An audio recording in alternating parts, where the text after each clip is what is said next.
Selamat pagi, salam sejahtera.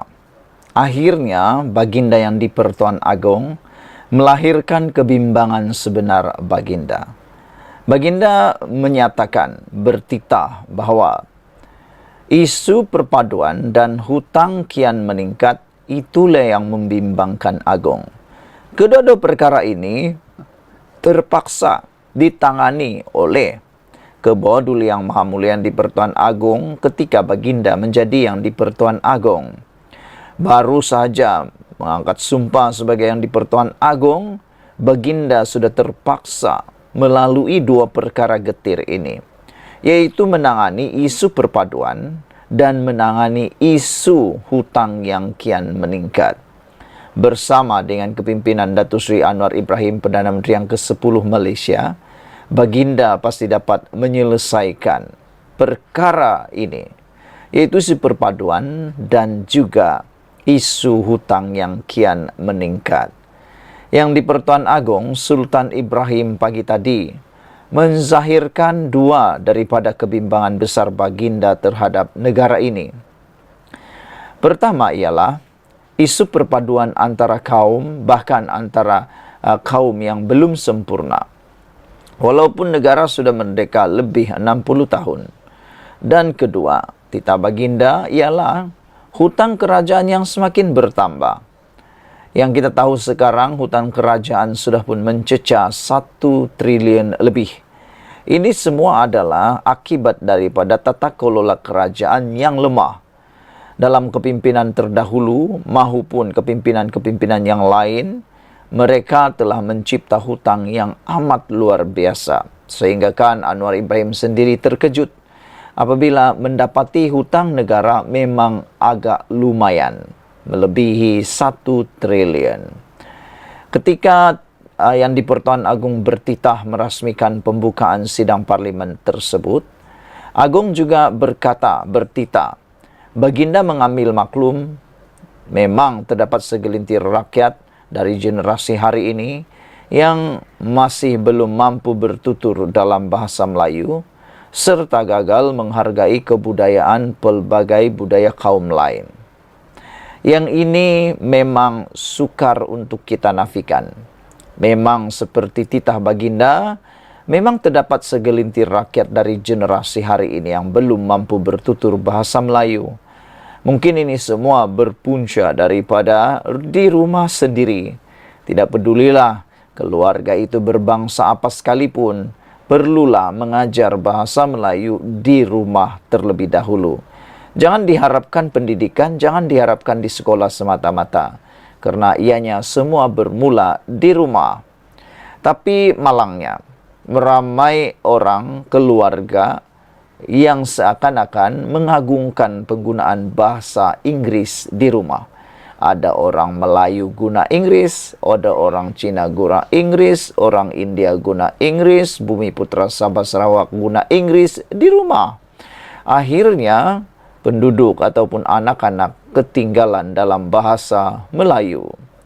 Oleh kerana itu, titah Baginda menyeru kepada kerajaan untuk merangka satu dasar ke arah perpaduan rakyat yang lebih kukuh dan harmoni.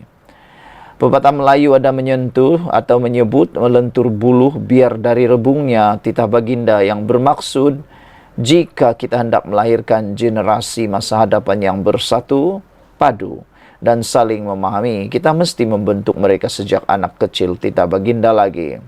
Agong juga menyeru semua lapisan masyarakat supaya memperkukuh perpaduan negara dan tidak menghasut rakyat dengan memainkan isu 3R, yaitu kaum, agama, dan raja-raja. Baginda mengingatkan rakyat bahawa Perlembagaan Persekutuan mengiktiraf Islam sebagai agama persekutuan, manakala agama lain boleh diamalkan dengan aman dan harmoni, tetapi tidak boleh disebarkan kepada orang Islam. Oleh itu, janganlah ada mana-mana pihak yang cuba memutarbelitkan dan mempolitikkan asas perlembagaan ini, tegas Baginda. Sultan Ibrahim turut menzahirkan rasa kecewa apabila mengetahui kerajaan hari ini menanggung beban hutang yang semakin besar.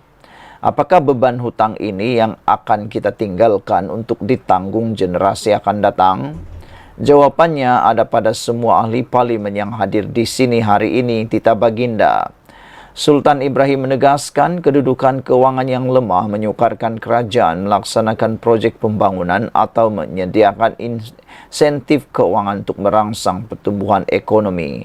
Oleh itu, Baginda menyokong inisiatif kerajaan dalam melaksana langkah penjimatan drastik termasuk melaksanakan subsidi bersasar. Dasar-dasar baru perlu diperkenalkan untuk melengkapi dasar-dasar nasional yang lain seiring dengan pendekatan negara yang lebih menyeluruh. Antaranya pengenalan Akta Keuangan Awam dan Tanggungjawab Fiskal 2023 yang merupakan inisiatif pembaharuan fiskal bagi meningkatkan tata kelola, kebergantungan dan ketelusan dan pengurusan keuangan awam.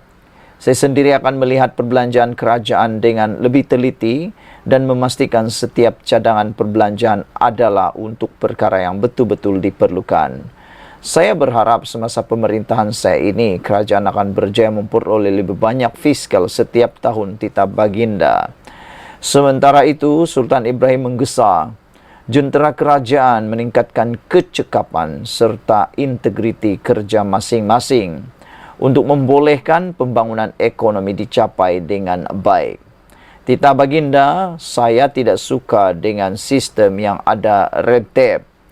Oleh itu, kecekapan proses kerja dan takbir urus mestilah sentiasa dinilai dan ditingkatkan, Tita Baginda lagi. Satu daripada komen netizen di ruangan Malaysia kini menulis oleh E1976 dengan kata beliau, dengar dan akur kamu pemimpin PAS PN yang sombong, kata beliau. Jimmy Page kata dia harap supaya Anwar Ibrahim dapat sokongan orang Melayu dan bukan Melayu. Yang sokong ini haruslah memberikan tanggapan yang baik, kata beliau lagi. Saudara-saudara sekalian, itulah dia kebimbangan daripada Yang di-Pertuan Agong untuk seluruh Malaysia. Baginda bimbang, hutang yang kian meningkat dan masalah perpaduan yang belum selesai di Malaysia. Kita berdoa semasa pentadbiran Kebodul Yang Maha Mulia Yang di-Pertuan Agong ini, Malaysia akan dapat menyelesaikan dua isu besar ini, iaitu isu perpaduan dan isu hutang negara yang kian meningkat. Daulat tuanku, junjung dititah tuanku. Sekian dulu Malaysia kita punya, kita juga sama-sama cintai Malaysiaku. Bye-bye.